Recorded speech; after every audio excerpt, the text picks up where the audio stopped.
Seigneur a fait de grandes choses l'année 2018. Qui le croit? Et qui croit qu'il peut encore faire de grandes choses cette année? Alléluia, que Dieu soit béni. Je le crois fermement parce que je pense que notre Dieu est fidèle. Il est celui qui nous a gardés tout au long de l'année dernière. Et il est celui qui est devant, qui marche devant nous et qui ferme la marche derrière nous. Que Dieu soit béni, bien-aimés. Nous allons nous lever pour la lecture de la parole. Ce message, c'est un message de vœu, tout simplement, de dire que Seigneur, tu as été avec nous, fidèle, l'année dernière, et nous voulons croire que cette année, tu seras encore là, présent. Amen. On va prendre donc le troisième épître des Jean. Il y a juste un chapitre, troisième épître des Jean. L'ancien Agaius, le bien-aimé que j'aime dans la vérité. Bien-aimé, je souhaite que tu prospères à tous égards et sois en bonne santé, comme prospère l'état de ton âme. J'ai été fort réjoui lorsque des frères sont arrivés et ont rendu témoignage de la vérité qui est en toi, de la manière dont tu marches dans la vérité. Je n'ai pas de plus grande joie que d'apprendre que mes enfants marchent dans la vérité. Bien-aimé, tu agis fidèlement dans ce que tu fais pour les frères et même pour des frères étrangers, lesquels ont rendu témoignage de ta charité en présence de l'Église. Tu feras bien de pourvoir à leur voyage d'une manière digne de Dieu, car c'est pour le nom de Jésus-Christ qu'ils sont partis sans rien recevoir des païens. Nous devons donc accueillir de tels hommes afin d'être ouvriers avec eux pour la vérité. J'ai écrit quelques mots à l'Église, mais Diotrephe, qui aime à être le premier parmi eux, ne nous reçoit point. C'est pourquoi, si je vais vous voir, je rappellerai les actes qu'il commet en tenant contre nous de méchants propos. Non content de cela, il ne reçoit pas les frères, et ceux qui voudraient le faire, il les en empêche et les chasse de l'Église. Bien-aimés, n'imite pas le mal, mais le bien. Celui qui fait le bien est de Dieu, celui qui fait le mal n'a point vu Dieu. Tous, et la vérité elle-même, rendent un bon témoignage à Démétrius. Nous aussi, nous lui rendons témoignage, et tu sais que notre témoignage est vrai. J'aurai beaucoup de choses à t'écrire, mais je ne peux pas le faire avec l'encre et la plume. J'espère te voir bientôt, et nous parlerons de bouche à bouche. Que la paix soit avec toi. Les amis te saluent. Salut les amis, chacun en particulier. Que le Seigneur soit béni. Nous allons demander la grâce de Dieu. Seigneur, merci pour l'occasion que tu nous donnes encore d'être dans ta présence. Merci Seigneur parce que ta présence nous fait du bien, Seigneur. Combien nous voulons demeurer, Seigneur, dans ta présence. Combien nous aimons, Seigneur, ce moment où nous avons, Seigneur, cette communion avec toi. Merci pour ta parole qui est bénie, qui est richement bénie. Merci, Seigneur, pour mon frère, ma soeur. Seigneur, mon Dieu, je prie simplement que dans ta grâce infinie, que tu puisses encore visiter ton église cet après-midi, que tu puisses encore faire grâce et miséricorde. Merci pour tes bienfaits de chaque jour, Seigneur, mon Dieu. Béni sois-tu et que ton nom soit béni et loué, car toi seul en es digne. Au nom de Jésus, Amen. Amen. Pouvez vous asseoir, bien-aimés.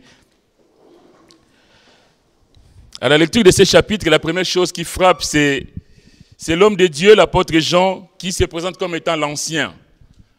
On voit ici l'humilité de cet homme.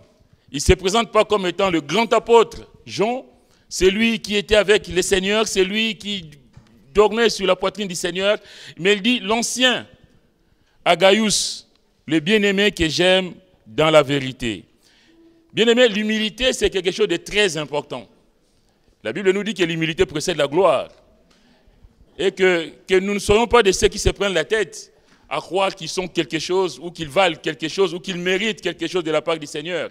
Mais qu'on puisse imiter les modèles que nous avons dans la Bible, des hommes comme l'apôtre Jean. Tout simplement, il se présente comme étant l'ancien. Que Dieu soit béni. Alors, l'ancien va parler à Gaius, le bien-aimé. Il dit, le bien-aimé que j'aime dans la vérité. Bien-aimé, je veux dire cet après-midi que la volonté de Dieu a toujours été d'ailleurs de bénir ses enfants. Dieu veut nous bénir. C'est dans sa volonté, c'est même dans son essence de bénir, parce qu'il porte la bénédiction en lui. Sa présence est une bénédiction, sa parole est une bénédiction. Le Seigneur en nous, c'est une bénédiction. Que son nom soit béni. Mais si la volonté de Dieu, c'est de nous bénir, cela doit aussi être la volonté de nous, en tant qu'enfants de Dieu, de nous bénir les uns les autres. Si Dieu est en nous, si le Seigneur est réellement en nous, nous devons bénir aussi les autres. Parce que je disais tout à l'heure que c'est dans son essence de bénir les autres. Et donc, dans nos rapports mutuels, nous devons avoir cette volonté de bénir les autres. L'amour doit être le ciment, ce qui nous lie les uns aux autres. Quelqu'un a prié tout à l'heure parlant de l'amour de Dieu. Seigneur, que nous ayons cet amour les uns pour les autres. C'est ce que le Seigneur d'ailleurs a dit, on va prendre dans Jean chapitre 13. Jean chapitre 13, c'est le Seigneur lui-même qui le demande que nous soyons de ceux qui s'aiment réellement. Jean chapitre 13, au verset 34, le Seigneur dit, « Je vous donne un commandement nouveau, aimez-vous les uns les autres. Comme je vous ai aimé, vous aussi aimez-vous les uns les autres. À ceci, tous connaîtront que vous êtes mes disciples si vous avez de l'amour les uns pour les autres. » C'est ce que nous voyons ici, l'apôtre Jean manifeste cet amour vis-à-vis de Gaius. L'apôtre Jean l'exprime à Gaius. Il dit l'ancien, à Gaius le bien-aimé que j'aime dans la vérité. Ça semble, je veux dire, simple, mais combien cette formule, je la trouve très profonde. Quand on parle à son frère, à sa sœur, d'exprimer tout ce qu'on pense de lui. Et c'est ce que l'apôtre Jean fait ici. Parce qu'il sait, il a le Seigneur en lui, le Seigneur habite en nous. Et il sait ce que le Seigneur a enseigné, de nous aimer les uns les autres. Toujours dans l'évangile selon Jean, au chapitre 15, le Seigneur dit, chapitre 15 au verset 9, « Comme le Père m'a aimé, je vous ai aussi aimé, demeurez dans mon amour. » L'amour, c'est quelque chose de très important pour les enfants de Dieu. Comme le Père m'a aimé, je vous ai aussi aimé, demeurez dans mon amour. Si vous gardez mes commandements, vous demeurerez dans mon amour, de même que j'ai gardé les commandements de mon Père et que je demeure dans son amour. Je vous ai dit ces choses afin que ma joie soit en vous et que votre joie soit parfaite. C'est ici mon commandement, aimez-vous les uns les autres comme je vous ai aimé. Il n'y a pas de plus grand amour que de donner sa vie pour ses amis. Vous êtes mes amis si vous faites ce que je vous commande. Et ce que je vous commande, au verset 17, il dit, ce que je vous commande, c'est de vous aimer les uns les autres. C'est extraordinaire comment l'amour de Dieu doit caractériser, je veux dire, chacun d'entre nous. En tout cas, l'apôtre Jean l'exprime. L'ancien, à Gaius, le bien-aimé, que j'aime dans la vérité. En introduction donc de sa lettre, on ressent une relation, une réelle amitié entre ces deux hommes. On ressent une véritable communion spirituelle entre eux. Et c'est moi je pense que c'est cette sorte de relation qui doit exister entre les vrais enfants de Dieu. Les enfants de Dieu, ce ne sont pas des ennemis. Nous sommes le peuple de Dieu, les enfants de Dieu. Dans nos rapports mutuels, il doit avoir cette sorte de relation, cette sorte d'amour véritable, qu'on puisse ressentir l'amour de Dieu qui se manifeste au travers de nos vies, au travers de nos propos, les uns vis-à-vis des autres. C'est une force, bien aimée, de se savoir aimé et soutenu par des frères.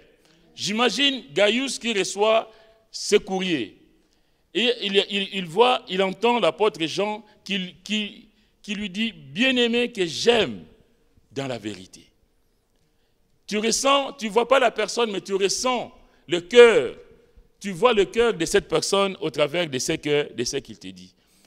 C'est pourquoi nous, enfants de Dieu bien-aimés, quand nous transmettons quelque chose, quand nous transmettons un message, on doit pouvoir voir le cœur de Dieu au travers de ce que nous disons, au travers de ce que nous faisons aussi. C'est une force de se sentir aimé. Vous savez, quand on passe par des moments difficiles, parce que quand tout va bien, il n'y a pas de problème, hein? Mais quand on passe par des moments difficiles, on se sait aimer, on se sait porter par l'Église. On sait que dans cette situation que je traverse, je ne suis pas tout seul. Bien sûr, le Seigneur dit que je suis avec vous, mais le Seigneur, on ne le voit pas, mes bien-aimés. Mais je vais voir mon frère, je vais voir ma soeur. Là où j'ai perdu une tante et un parent, et je vois mon frère, ma soeur qui vient. Frère, on est avec toi. De se sentir, oui, dans cette situation, j'ai des gens derrière moi. La famille de Dieu. Les frères, les sœurs qui sont là. De sentir qu'il y a une présence. On n'apporte peut-être pas l'argent, mais cette présence qui témoigne de l'amour de Dieu pour la personne qui est en difficulté. Vous savez, là, c'était l'année 2018 qui vient de se terminer. On a tous reçu des vœux. Ah, vœux de bonheur, de succès. Il y a un mot qui revient souvent, prospérité. Et surtout santé. Pourquoi les gens, quand ils font des vœux, il y a bonheur, oui, parce que le monde est dans la souffrance. Bien aimé, nous, le vrai bonheur, nous l'avons en Christ. Alléluia. Il y a le bonheur, il y a le succès, parce que rien n'est acquis, rien n'est gagné. Donc, je te souhaite du succès cette année. Mais il y a le vœu que formule un être humain, un ami, un parent, un voisin, un collègue. Mais il y a le vœu du Seigneur. Seigneur, qu'est-ce que tu veux pour cette année 2019? Quel est ton vœu pour moi, pour ma vie? Parce que ce que les hommes disent, ça n'engage à rien du tout. Ça n'engage à rien du tout. C'est des formules toutes faites. Et surtout quand on insiste sur la santé. Mais vous savez pourquoi? Parce que la santé, c'est le travail. Tu vas gagner de l'argent. Alléluia. La santé, ça va te permettre d'aller faire la fête. Parce que si tu es malade, tu restes à la maison. Mais bien aimé, nous devons souhaiter des bénédictions matérielles. Oui, c'est normal. Nous sommes sur terre, nous avons besoin de vivre, de manger, de nous vêtir, voilà, de tout ça. Mais nous devons nous souhaiter surtout des bénédictions spirituelles. Pourquoi je dis ça? Parce que la Bible dit que c'est la bénédiction de l'Éternel qui enrichit. Et il ne la fait suivre d'aucun chagrin. Bien aimé, on peut te dire toutes les bénédictions du monde. Mais je disais tout à l'heure, c'est des formules toutes faites qui n'engagent à rien du tout. Et même la personne même ton ennemi peut te souhaiter bonheur, succès, mais il le fait par formule. Parce que c'est déjà, c'est dans la coutume de se souhaiter le 31 de décembre au soir, passant au 1er janvier, bonne année, meilleurs vœux, que Dieu, tout ça, d'accord. Mais il y a ce que la bénédiction de Dieu l'enrichit. Ce que nous souhaitons pour nos bien-aimés, je vais vous dire que le Seigneur est derrière. Et Dieu est fidèle. Quand il bénit, il bénit. Quand il bénit, il ne va pas retirer derrière. Pour dire, bon, ben, je t'ai béni, mais comme tu as fait ça, je retire. Quand il a déjà béni, il a déjà béni. Amen. Personne ne peut contredire ce que lui, il a fait. Alléluia. La bénédiction de l'Éternel qui enrichit. L'homme de Dieu dit, je souhaite, c'est-à-dire je prie. Je prie. Bien aimé, est-ce que nous prions pour les autres? Est-ce que nous demandons que le Seigneur puisse agir dans la vie des autres? Ici, l'apôtre priait pour que son vœu pour son ami s'accomplisse. Je souhaite, je prie que tu prospères à tous égards. Ma prière pour toi, Gaius, c'est que la grâce de Dieu soit sur toi. Bien-aimés, nous, c'est pareil que cette année, que nous puissions prier les uns pour les autres. Demander que le Seigneur soit au contrôle de leur situation. Si nous sommes au courant de certaines épreuves des uns et des autres, que nous puissions nous soutenir, nous serrer les coudes pour aller de l'avant.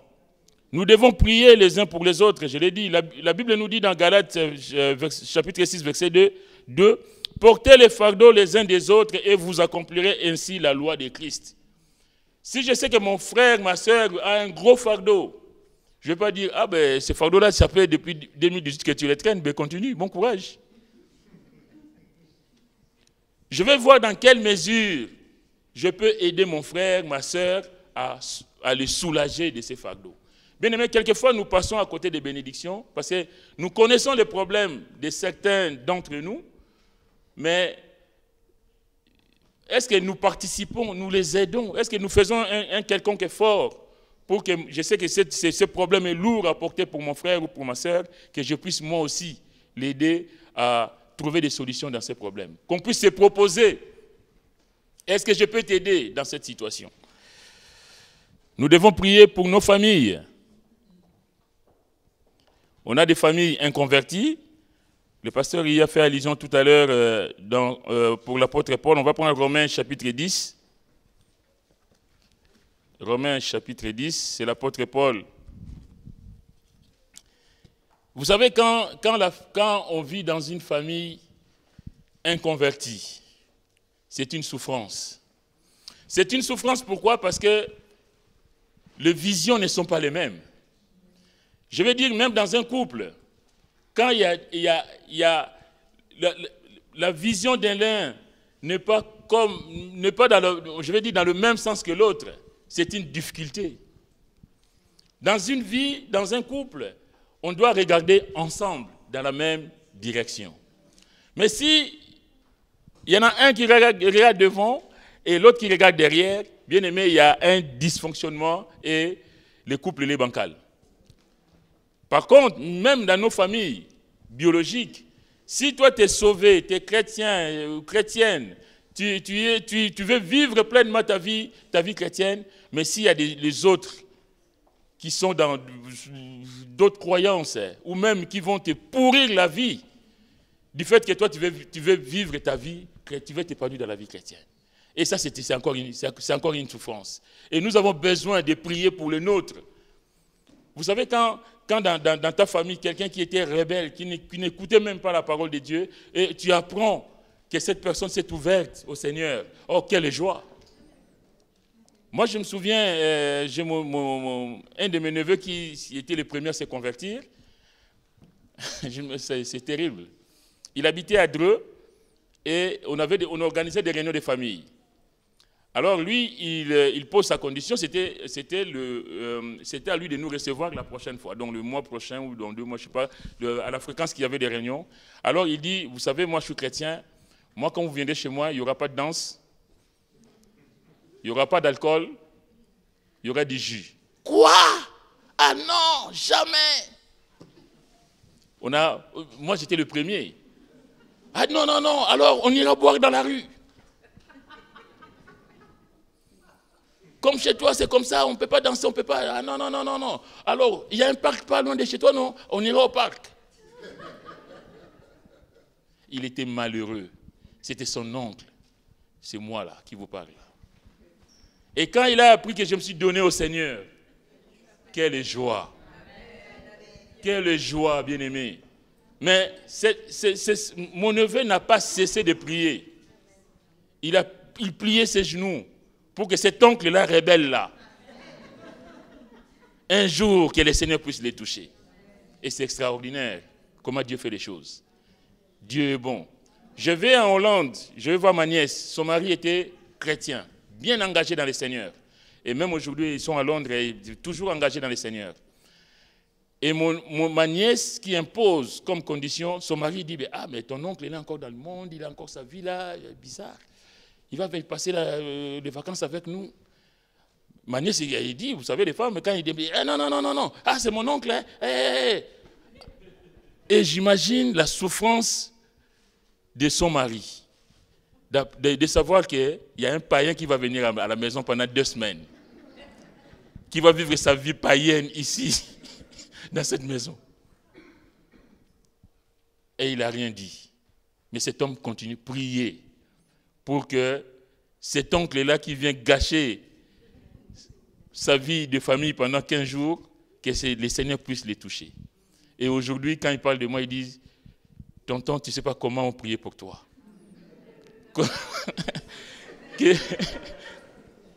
Que Dieu nous aide. Et moi, je débarque comme ça, tranquille. Ma nièce va s'acheter excusez-moi, bon, tout ce qu'il faut pas. Et la souffrance de cet homme. C'est ce que l'apôtre Paul dit ici dans Romains chapitre 10. Il dit, frère, le vœu de mon cœur priant, donc parlant de son peuple. Le vœu de mon cœur et ma prière à Dieu pour eux, c'est qu'ils soient sauvés. Ça doit être la prière, mes frères, mes sœurs, pour les nôtres. Et l'homme de Dieu, son cœur est en souffrance de savoir qu'il est même maltraité par son peuple du fait qu'il s'est donné au Seigneur.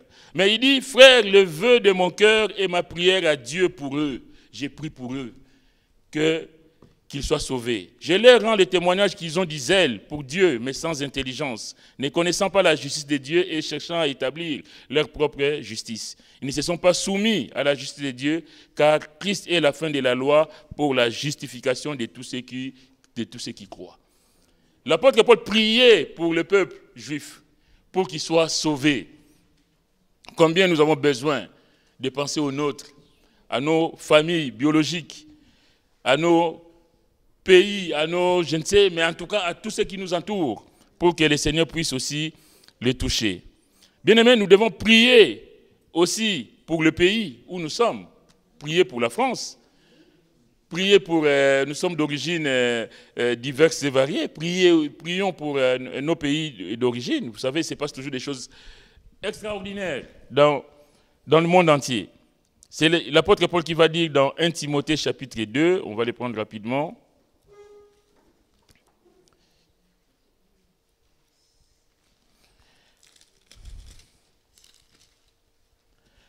« 1 Timothée chapitre 2 au verset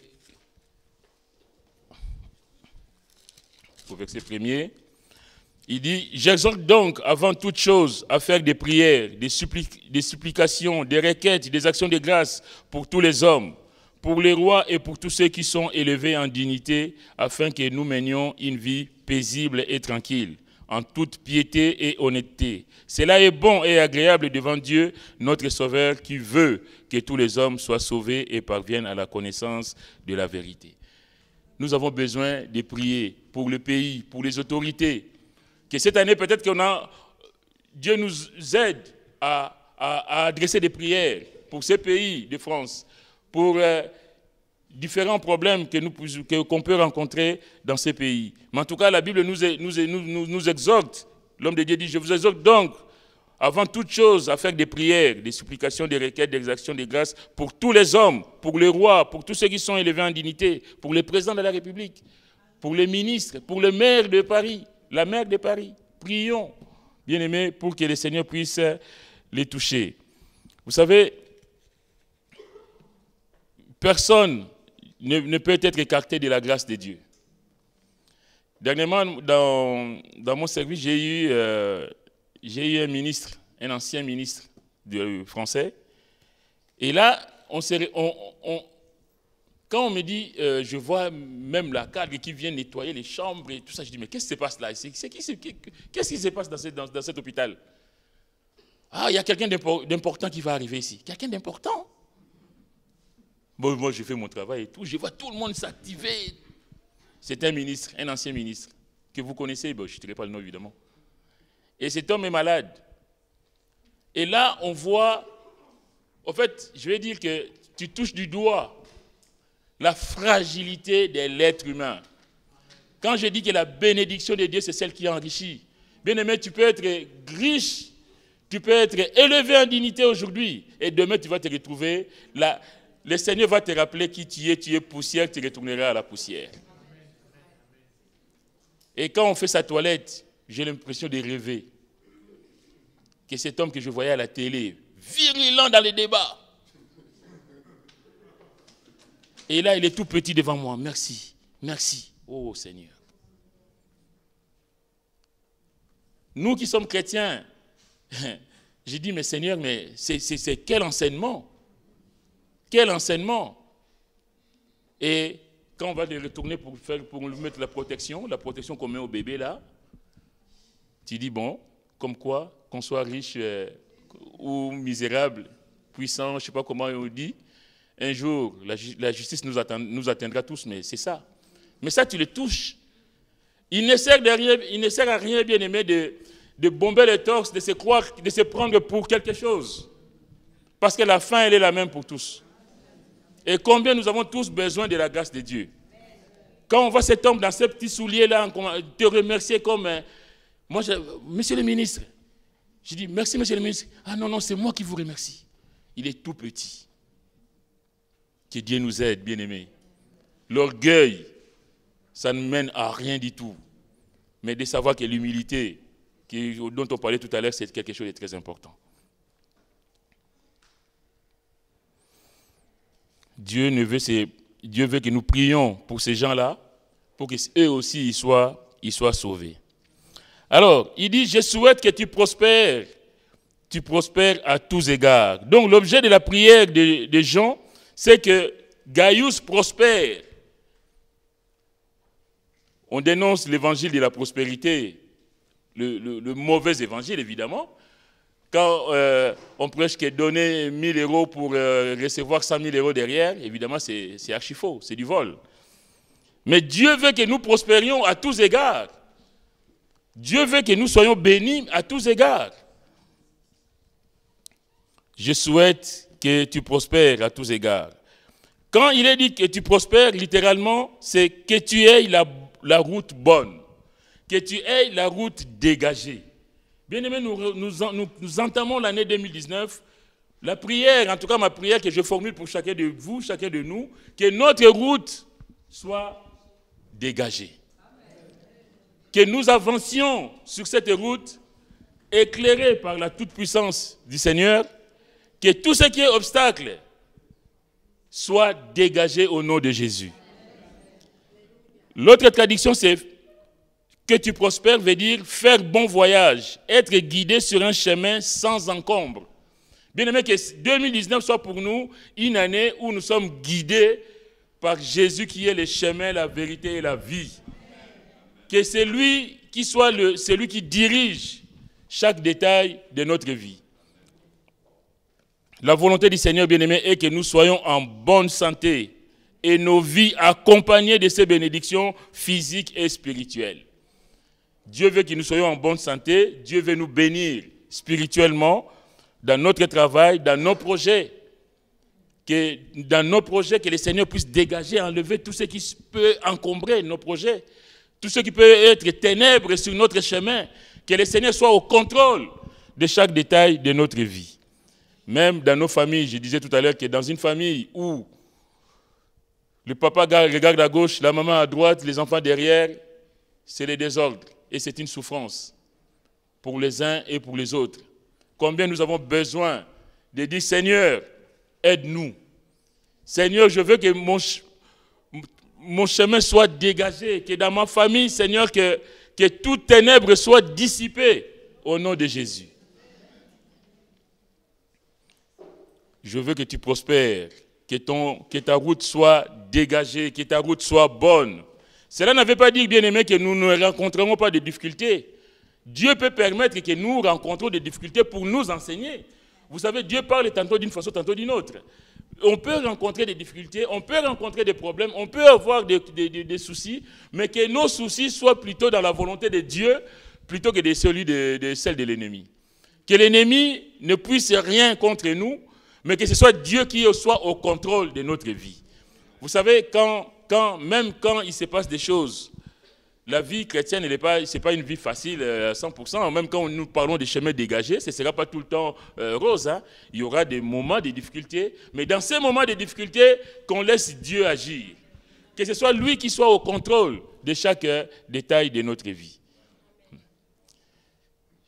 Jérémie 29, 11. Car je connais les projets que j'ai formés sur vous, dit l'Éternel, projets de paix et non de malheur, afin de vous donner un avenir et de l'espérance. Dieu a un projet pour chacun de nous. Dieu a préparé un avenir pour chacun de nous. Le lendemain ne nous appartient pas, le lendemain appartient au Seigneur. En d'autres termes, 2019, nous ne savons pas où nous allons, nous sommes dans la joie de commencer l'année 2019. Seigneur, mais cette année 2019, Seigneur, sois dirigé par toi. Seigneur, que tu sois au contrôle de chaque jour de cette année 2019. Je connais les projets que j'ai formés sur vous. Un projet de paix et non de malheur. Dieu a des projets magnifiques pour toi, mon frère, pour toi, ma sœur. Dieu veut nous donner un avenir heureux, un avenir radieux, Mais notre avenir, notre voyage, comme je disais tout à l'heure, ne sera excellent que si nous laissons le Seigneur Jésus, la lumière du monde, nous guider. Sans Jésus, nous ne pouvons rien faire. Sans moi, vous ne pouvez rien faire. Notre route ne sera dégagée que si le Seigneur, la lumière du monde, nous éclaire. Je suis la lumière du monde, celui qui me suit ne marchera pas dans les ténèbres, mais il aura la lumière de la vie. C'est lui qui va nous éclairer. Notre chemin ne sera dégagé, notre avenir radieux, que si la parole faite chair nous éclaire. Si nous vivons notre vie conformément à la parole de Dieu, bien aimé, mais notre chemin sera dégagé. Parce que c'est une chose de dire que nous voulons voir la main du Seigneur, nous voulons voir la gloire de Dieu. Mais si nous ne le laissons pas agir, il y aura quelque chose qui va pas aller là-dedans. Que la parole faite chair nous éclaire. Ta parole est une lampe à mes pieds et une lumière sur mon sentier. Que cette parole nous éclaire jour après jour. Seigneur, je vais marcher selon ta parole. Je vais avancer durant cette année selon ta parole. Quelquefois, je me suis écarté de ton chemin, Seigneur, mais aide-moi que chaque jour de cette année, que ta parole puisse m'éclairer. Notre avenir ne sera radieux, excellent, que si Jésus, le pain de vie, nous rassasie.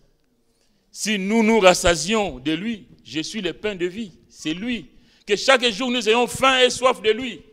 Seigneur, chaque jour je viens à ta table pour partager ce pain que tu veux que tu me donnes.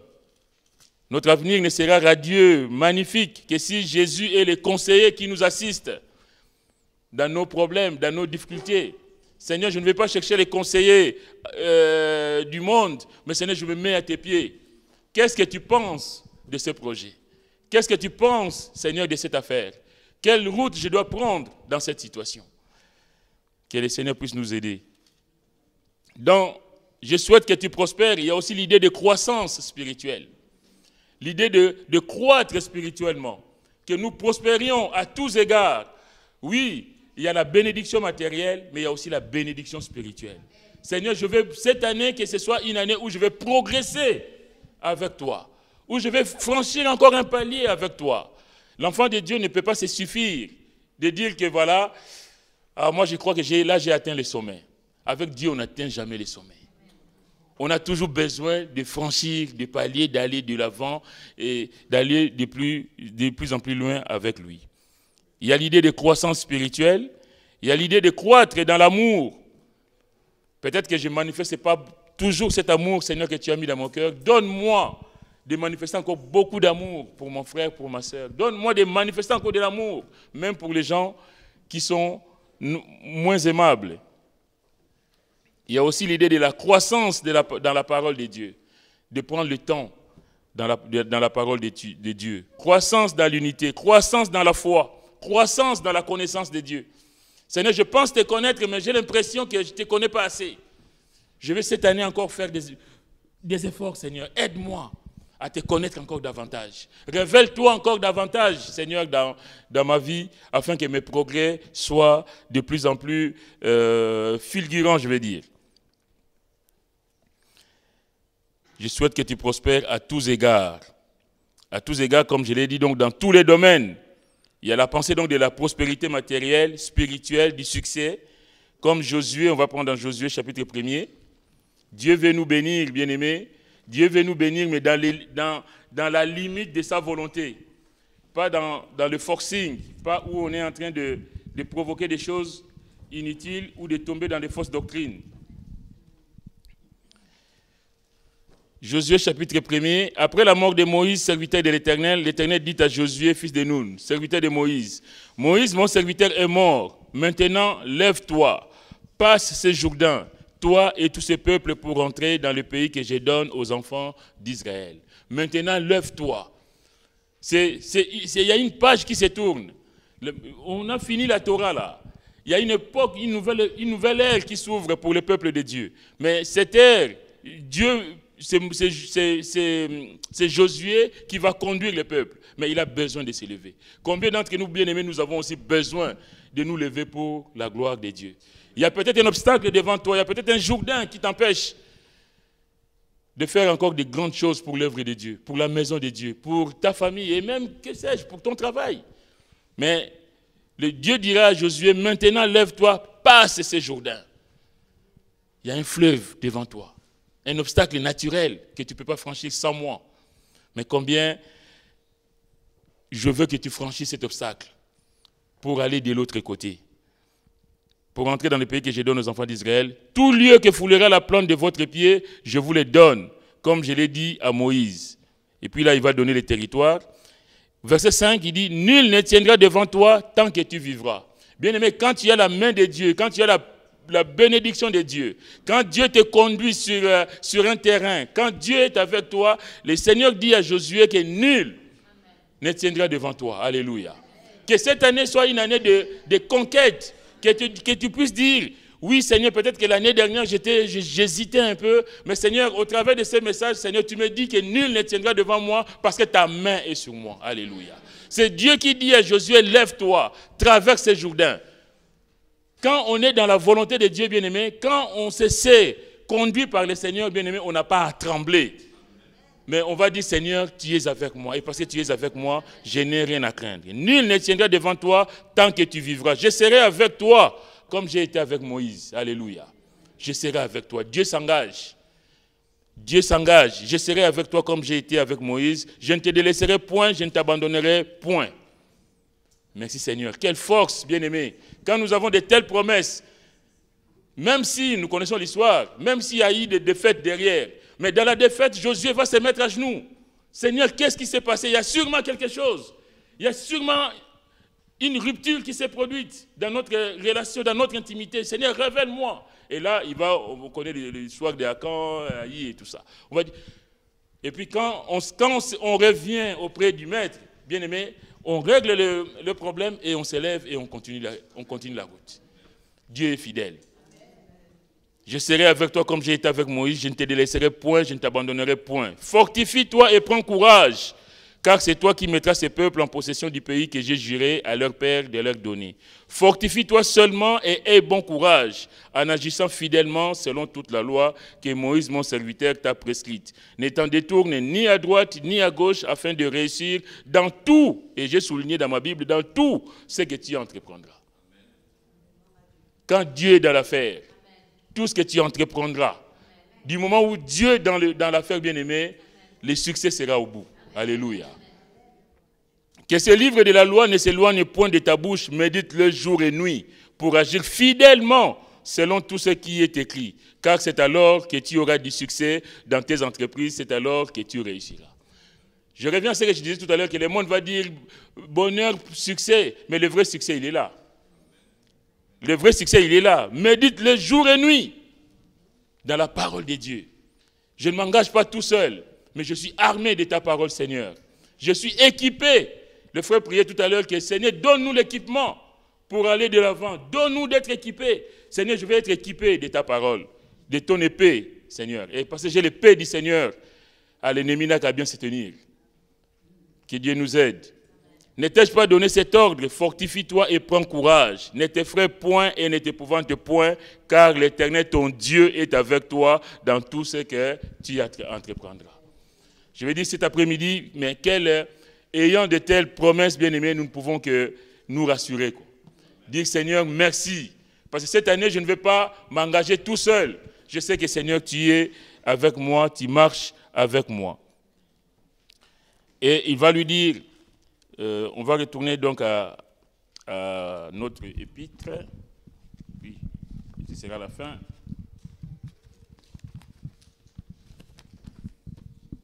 Bien-aimé, je souhaite que tu prospères à tous égards et sois en bonne santé. Sois en bonne santé.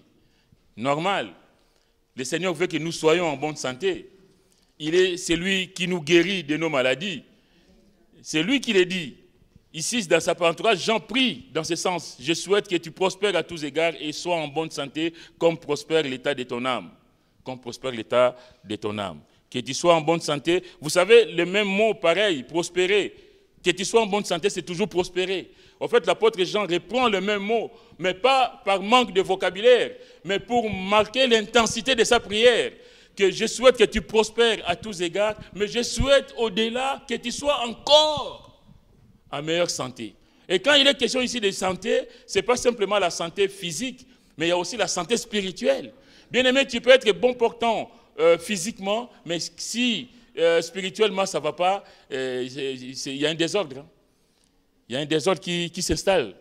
Vous savez, il y a des gens, tu vois des gens bien habillés, on pense que tout va bien dans leur vie, mais quand tu grattes un peu, tu vois que ce sont des gens qui traînent de grosses souffrances, de gros problèmes. Donc il y a quelque chose qui ne va pas. Mais le Seigneur veut que nous soyons prospères à tous égards, mais qu'au-delà, nous soyons encore en meilleure santé, en bonne santé physique, bien-aimés, pour que nous puissions nous réunir, louer le Seigneur, glorifier le nom du Seigneur dans l'assemblée, que nous puissions aller témoigner de la gloire de Dieu, que nous puissions aller travailler pour pouvoir donner aux autres, en même temps que nous soyons spirituellement en train de franchir des paliers, que nous allions de plus en plus loin avec le Seigneur. Comme dira l'apôtre Paul à Timothée, que nos progrès soient évidents, bien-aimés. Que l'année dernière, on a fait des progrès, merci Seigneur, mais que cette année soit aussi une année où nous allons faire d'énormes progrès pour la gloire de Dieu. Le Seigneur veut qu'il y ait dans notre vie qu'il y ait cet équilibre, santé physique, mais santé spirituelle aussi. Que Dieu vous aide, que Dieu vous bénisse. En tout cas, ma prière est que vraiment le Seigneur puisse vous bénir, qu'il fasse luire sa face sur vous, que sa lumière vous éclaire, que nous allions tous de bénédiction en bénédiction pour la gloire du Seigneur. Soyez bénis pour cette année 2019.